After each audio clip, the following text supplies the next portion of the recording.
Las víctimas pensaban que era una broma. Los impactantes detalles de la masacre de McDonald's de 1984. Imagina que estás tranquilo, comiéndote una hamburguesa en el McDonald's con tu familia, y de repente irrumpe un hombre armado dispuesto a matar a todos.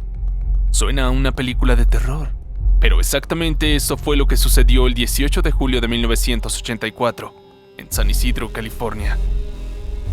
Un disturbado hombre llamado James Oliver Huberty entró a ese McDonald's, portando un arsenal de guerra y sembró el terror.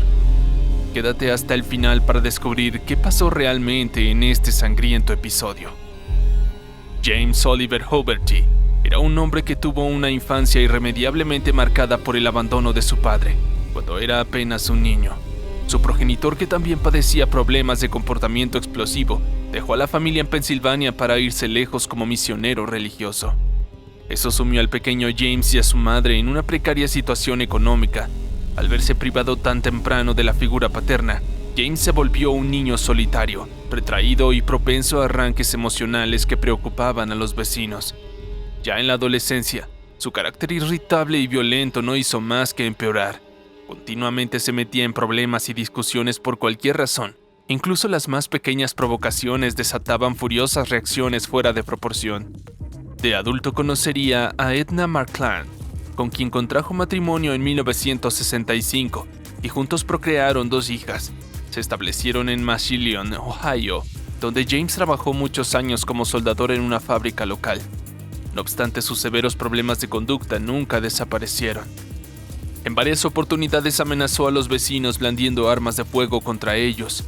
Llegó al extremo de dispararle en la cabeza a su propio perro pastor alemán durante un ataque de ira. La violencia era moneda corriente en ese hogar. En 1982, tras una década completa del mismo empleo, Huberty se despidió de la fábrica donde trabajaba. Esto no hizo más que agravar sus dificultades económicas y creciente frustración con la sociedad estadounidense en general. Tras ser despedido de su trabajo en una fábrica en 1982, Huberty canalizó toda su frustración culpando a la sociedad y al gobierno. Se obsesionó con la idea de que los inmigrantes mexicanos eran los culpables de sus problemas. Constantemente culpaba al gobierno y al presidente Ronald Reagan por la situación en la que se encontraba. Incluso llegó al punto de solicitar la residencia en México, expresando abiertamente su desencanto con Estados Unidos. Obsesionado con la idea de que los inmigrantes mexicanos eran los causantes de todos sus problemas, a pesar de haber pedido vivir en México anteriormente. Así, movido por su xenofobia enfermiza, comenzó a adquirir de forma compulsiva armas y municiones de todo tipo. Entre ellas se encontraba un rifle semiautomático Uzi de fabricación israelí, el arma predilecta de varios grupos terroristas. También compró una pistola Browning semiautomática de 9 milímetros, que modificó para hacerla totalmente automática. Asimismo adquirió una potente escopeta de bombeo calibre 12, almacenando todo este arsenal en su casa lista para ser usada. El día previo al tiroteo, el 17 de julio de 1984, desesperado llamó a una clínica de salud mental de San Diego, pidiendo ayuda psicológica. Sin embargo, su llamado no fue considerado urgente. La recepcionista que lo atendió no le dio mayor importancia, considerando que nunca antes había tenido problemas mentales. Le dijo que le devolverían la llamada en 48 horas para programar una cita. Al no obtener la respuesta inmediata que esperaba, la frustración y la rabia de Huberty se incrementaron aún más. Para el día siguiente ya había planeado en su mente perturbada llevar a cabo un ataque masivo. Así, la mañana del 18 de julio fue con su familia al zoológico de San Diego. Durante el paseo le dijo a su esposa Edna que su vida había terminado y que la sociedad nunca había valorado su existencia. Estas palabras hacían presagiar la masacre que ocurriría pocas horas después. Al regresar a casa justo después de las 3:45, ingresó a su habitación, donde Edna estaba relajándose. Fue y le dio un beso de despedida, algo que normalmente no hacía. Ella le preguntó a dónde iba, y él le contestó tranquilamente que iba a cazar humanos. Edna más tarde declararía que no lo tomó en serio, ya que él había hecho declaraciones igualmente extrañas a lo largo de su matrimonio. La hija de 12 años de la pareja, Celia, notó que su padre estaba equipado con todo su armamento mientras se marchaba y asumió que iba a practicar tiro al blanco en algún lugar rural. A las 3:56, James se subió a su Mercury Marquis negro y condujo primero hacia un supermercado. Luego, pasó por una oficina de correos y finalmente ingresó al estacionamiento de McDonald's, que estaba en una manzana de su apartamento en el Liberal Road. Llevaba consigo una pistola semiautomática Browning de 9 milímetros modificada para hacerla automática, una escopeta de bombeo del calibre 12 y un rifle semiautomatizado Uzi de 9 milímetros, el arma que usaría principalmente durante el tiroteo. En 1984, los tiroteos en masa en los Estados Unidos eran raros, y cuando comenzó la masacre, las víctimas comprensiblemente pensaron que era una broma. Tanto ellas como las fuerzas del orden se encontraron en un territorio desconocido, sin estrategias efectivas para la supervivencia o la detención de la masacre. James ingresó al restaurante armado con la Uzi y apuntó primero al empleado de 16 años, John Arnold. Había apretado el gatillo, pero no ocurrió nada. Mientras comprobaba qué pasaba con su arma, Nueva Kane, de 22 años, la encargada del restaurante que acababa de regresar de su luna de miel, se acercó a John pensando que todo era una broma de mal gusto. Para entonces, Huberty había resuelto el problema con su arma. Disparó un tiro de prueba al techo antes de apuntar el arma a Niva y dispararle en la cabeza. Ella moriría minutos más tarde. Luego, inmediatamente disparó a Arnold, hiriéndolo en el pecho y el brazo, justo antes de gritar a todos en el restaurante que se tiraran al suelo. Utilizó términos despectivos y racistas, llamando cerdos sucios y haciendo referencia a Vietnam. Si aún no lo has hecho, te invito a suscribirte a nuestro canal y activar la campanita para no perderte futuras actualizaciones. La respuesta de Huberty fue dispararle a Victor 14 veces, mientras le gritaba que se callara constantemente. Los clientes y empleados presentes se apresuraron a esconderse detrás de las mesas y mostradores. Luego le disparó a una niña de 11 años, Aurora Piña, hiriéndola en la pierna. Afortunadamente, su valiente tía de 18 años, Jackie Reyes, embarazada en ese momento, la protegió. Pero tristemente, los disparos dejaron a Aurora en un estado que más tarde impediría que la vistieran con el hermoso vestido rosa que su familia había preparado para ella. Jackie también tenía a su bebé de 8 meses, Carlos Reyes, que había sido bautizado solo un mes antes. Jackie se sentó con él, empezó a llorar y James le disparó en la espalda matándolo. Después, apuntó y mató a un conductor de camión de 62 años que se jubilaba ese mismo día tras 40 años de servicio.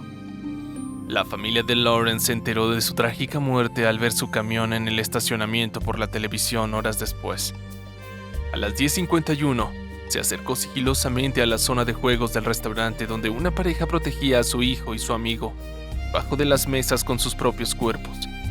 La madre, Reagan Herrera, había atrapado a su hijo Mateo debajo de una cabina, mientras que su esposo Ronald Herrera vigilaba a Kate Thomas, amigo de su hijo, bajo la otra cabina. Cuando James se aproximó, Ronald intentó defenderlos y recibió 6 disparos en el estómago, pecho, brazo, cadera, hombro y cabeza. Sorprendentemente, Ronald sobrevivió, aunque Kate también resultó herido en la muñeca y el codo izquierdo. Kate sobrevivió, en gran parte debido a la protección que recibió de Ronald. Este acto heroico de Ronald salvó la vida de Kate, quien recordaría más tarde cómo su valiente protector no mostró dolor a pesar de las heridas. Desafortunadamente, la vida de la esposa de Ronald, Reagan, y su hijo Mateo, quienes eran apasionados de la música y el arte, llegó a su fin después de recibir múltiples disparos en la cabeza. Además, 3 mujeres más se escondieron bajo una cabina. Guadalupe del Río, de 24 años, estaba acorralada contra una pared, protegida por sus amigas Gloria Ramírez, de 25 años, y Aristels Vargas, de 31 años. Guadalupe recibió varios disparos, pero no sufrió heridas graves. Gloria milagrosamente no fue alcanzada por ninguna bala, mientras que Aristels lamentablemente recibió un disparo en la cabeza y falleció al día siguiente en el hospital. Fue la única víctima mortal que sobrevivió el tiempo suficiente para llegar al hospital. En medio del caos dentro del McDonald's, algunas personas lograron salir heridas del restaurante y pedir desesperadamente ayuda a la policía. Pero a pesar de que las autoridades llegaron rápidamente al lugar, no entraron de inmediato para detener al tirador. A las 4 de la tarde, decenas de personas se habían contactado con la policía de San Isidro, informado del tiroteo. Inicialmente por errores en la información, los agentes acudieron a un McDonald's diferente, lo que retrasó la respuesta. Pero para las 4:30 de la tarde, las primeras patrullas llegaron finalmente al lugar correcto, rápidamente seguidas por decenas más. Se estableció un amplio perímetro y se desplegaron francotiradores en puntos estratégicos. El problema es que, aún teniendo una presencia masiva en los alrededores, la policía no ingresó de inmediato al McDonald's para enfrentar al pistolero. Sobre esto hay controversia, pues los agentes argumentan que no tenían clara la situación y temían poner en peligro a posibles rehenes. Lo cierto es que mientras la policía preparaba el operativo y trataba de obtener más información dentro del local, James continuaba disparando indiscriminadamente contra todo aquel que se movía, incluso contra personas heridas en el suelo. A las 5:05 de la tarde, más de una hora después de la primera llamada a la policía, todos los agentes presentes en la escena recibieron la autorización para usar fuerza letal en caso de obtener un disparo preciso. En un momento posterior se retiró temporalmente la autorización oficial para disparar, pero a las 5:13 se volvió a activar. Fue aproximadamente en ese instante cuando Charles Foster, el francotirador del SWAT, se posicionó junto a un observador en el tejado de la oficina de correos ubicada al sur del McDonald's. Desde su posición, Charles pudo observar los cuerpos en el suelo del baño, pero también notó que James yacía en el suelo. Las ventanas del restaurante estaban tintadas y recubiertas con un laminado, lo que hacía que fuera difícil ver en el interior debido al tintado. Además, una vez que las ventanas fueron perforadas y destrozadas, el laminado mantuvo la mayor parte de los fragmentos en su lugar, fracturando aún más la visión. Además, a las 5 de la tarde el sol también dificultaba la visibilidad en el interior del restaurante. El trabajo de Charles era un desafío. En realidad, no vio a James justo hasta antes de dispararle, pues solo cuando Charles finalmente logró una visión de James a través de las puertas dobles del restaurante, cuyo vidrio de seguridad estaba completamente destrozado por los disparos. Charles pudo ver las piernas de James colgando mientras se sentaba en la parte superior del mostrador de la caja, recargando una de sus revistas con municiones. Luego, saltó al mostrador y comenzó a avanzar hacia la puerta destrozada. A las 5:17, Charles disparó un solo tiro a través del corazón de James, matándolo instantáneamente. Este tiro fue uno de los únicos 5 disparados por la policía durante toda la masacre. Los otros 4 disparos se realizaron simultáneamente con el de Charles, pero no impactaron en el atacante. Al entrar al lugar, los policías se encontraron con una escena dantesca. La carnicería que hallaron en el interior del local era inimaginable. Había cadáveres y heridos diseminados por doquier. Empleados, clientes, hombres, mujeres, niños y bebés habían sido acribillados sin piedad alguna. El comandante del equipo SWAT, Jerry Sanders, declararía después que fue como una pesadilla y que jamás podrán borrar esas imágenes de su mente. En total, hubo 21 personas asesinadas y otras 19 resultaron heridas. 17 de las víctimas fatales murieron dentro del restaurante y 4 en el exterior del mismo. Solamente 10 personas en el interior resultaron ilesas.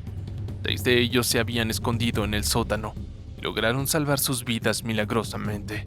La persona de menor edad asesinada tenía tan solo 8 meses de nacida, mientras que la mayor tenía 74.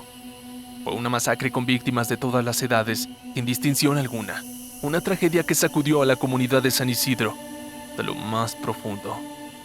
Tras el shock inicial, comenzaron las reacciones e investigaciones posteriores. Hubo duras críticas hacia la respuesta policial, que tardó más de una hora en entrar desde que llegaron al lugar. Muchas víctimas pudieron haberse salvado según los sobrevivientes. El Departamento de Policía de San Diego argumentó en su defensa que no tenían procedimientos ni preparación para una situación de este tipo. Sostuvieron que trataron de actuar del mejor modo posible, dados los protocolos existentes en ese momento. Finalmente, no se comprobó negligencia policial, pero el caso sacudió los cimientos de su preparación. Para esta masacre, se implementaron cambios sustanciales tanto en políticas como en procedimientos. Se desarrollaron equipos tácticos especializados en tiradores activos, con el objetivo de ganar entrada y neutralizar la amenaza lo antes posible. También se implementó el uso de helicópteros y mayor tecnología para las operaciones. Sin dudas, la masacre de McDonald's de San Isidro en 1984 fue uno de los episodios más trágicos y sangrientos en la historia de Estados Unidos. Espero que este escalofriante recuerdo de los hechos te haya dejado reflexionando sobre la fragilidad de la vida. No olvides suscribirte al canal y activar la campanita para no perderte ningún video. Hasta la próxima.